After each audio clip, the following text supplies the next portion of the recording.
안녕하세요. 조합 및 그래프 이론 11번째 주제, 면의 차수에 관한 얘기를 하려고 합니다. 면의 차수, 잘 안 보이네요. 좀 확대하겠습니다. 네, 면의 차수. 이 면의 차수는 우리가 알고 있는 그 꼭지점과 그다음 변의 개수, 그다음 면의 개수의 관계식, 그리고 꼭지점의 차수와 변의 개수의 관계식과 함께 그 그래프에서, 특히 평면 그래프에서 그 변의 개수에 관한, 꼭지점의 차수에 관한, 변의 개수에 관한 문제를 풀 때 많이 사용되는 그러한 문제입니다. 보도록 하겠습니다. 얼굴은 잠시 치우겠습니다. 우리가 알고 있는 그래프에 관한 식들이 이런 게 있죠. 그러니까 꼭지점의 차수를 전부 다 더한 거, 몽땅 다 더한 거는 변의 개수의 2배다 라는 식을 알고 있고, 이거는 모든 그래프에서 다 성립하는 성질이죠. 그 다음에 평면 그래프에서는 또 뭐가 성립하냐면 꼭지점의 개수와 그 다음에 변의 개수와 그 다음에 면의 개수의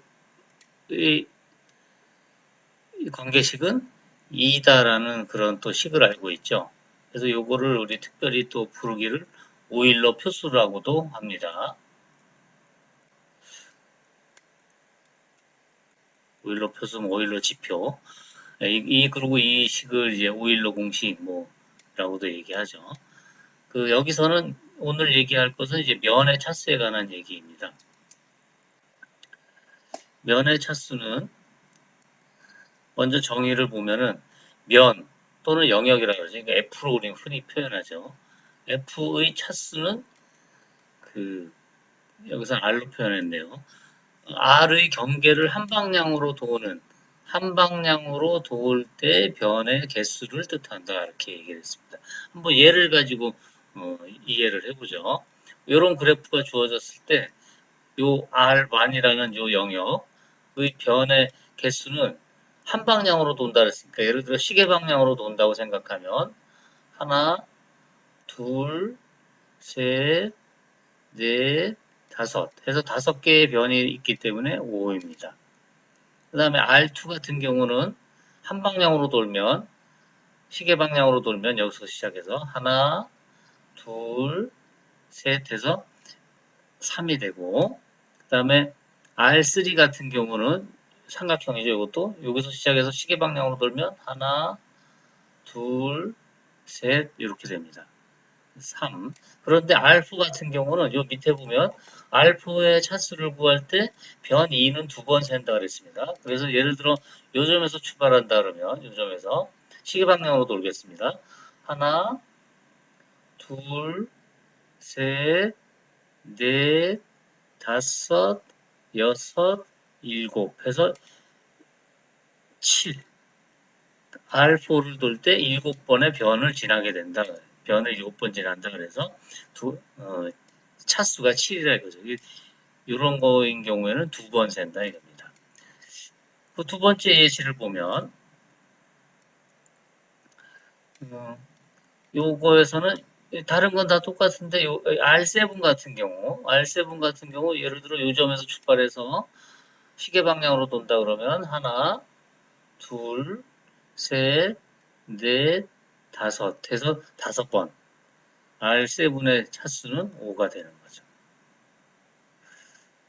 물론 이 바깥 영역 R8, R8의 경우는 뭐 예를 들어 요점에서 출발하면 하나, 둘, 셋, 넷, 다섯, 여섯 해서 6 이렇게 할 수가 있겠죠. 그래서 이렇게 면의 차수를 정의할 수가 있어요. 그러면 그, 한 변은 항상 보면 한 변은 두 면의 경계가 되죠.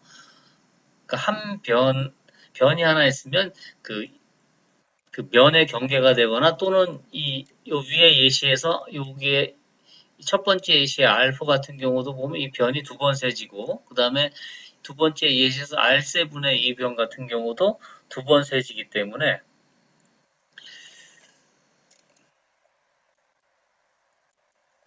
여기 두 번 세지기 때문에 그 한 변 하나마다 2 곱한 것이 면의 모든 차수의 총합이 될 거예요. 즉, 요 식이 성립한다 이거죠.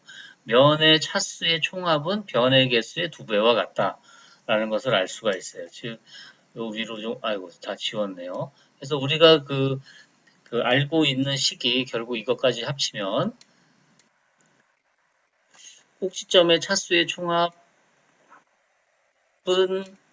변의 개수의 두 배. 그 다음에 평면 그래프에서 V-E 플러스 F는 2, 그리고 지금 요식 면의 차수의 총합은 또 이것도 변의 개수의 두 배.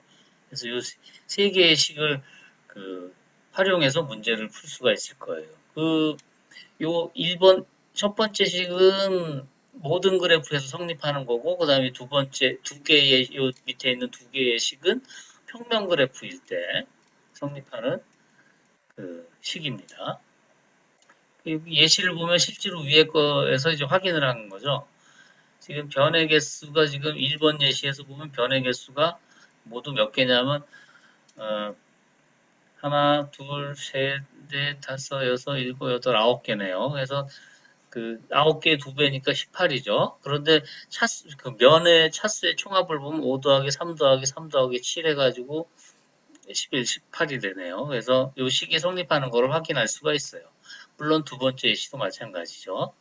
그래서 이 꼭지점과 꼭지점의 차수, 면과 면의 차수, 그 다음에 변의 개수 또는 꼭지점의 개수, 변의 개수, 면의 개수 사이의 이 관계식 세 개를 이용하면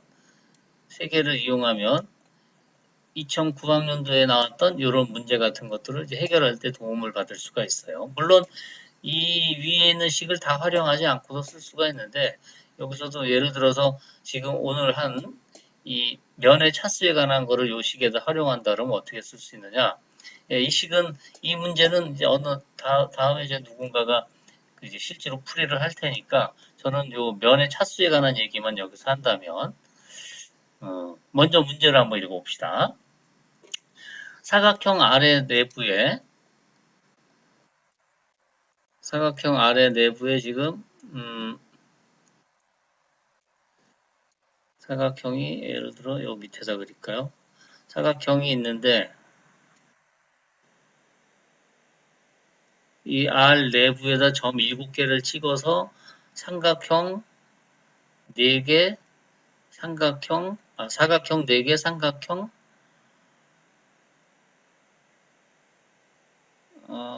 몇 개인지 모르는군요, 소리. 이거 A개, 이거 B개 이렇게 되겠죠?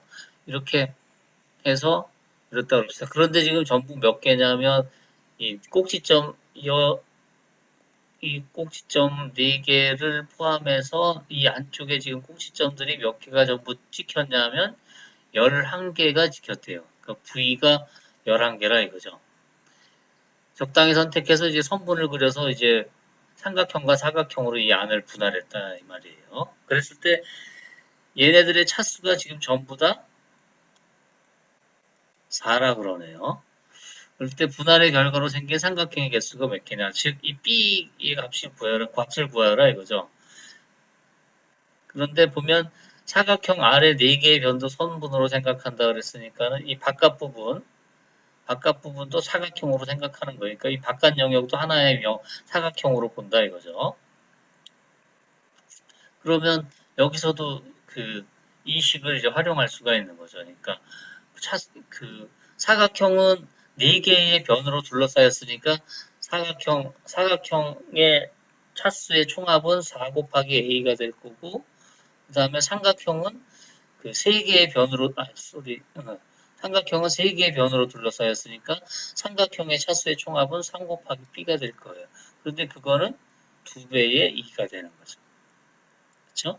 요 식을 활용하고 그 다음에 지금 미지수가 A, B, E니까는 이제 다른 식들이 더 필요하겠죠? 근데 그 다른 식들은 어디서 구할 수 있냐면 예, 여기서 만들어낼 수가 있겠죠. 그래서 그 이 면의 차수를 활용하면 이렇게 식을 하나 얻어낼 수가 있기 때문에 그 이 문제를 푸는데 활용할 수가 있습니다.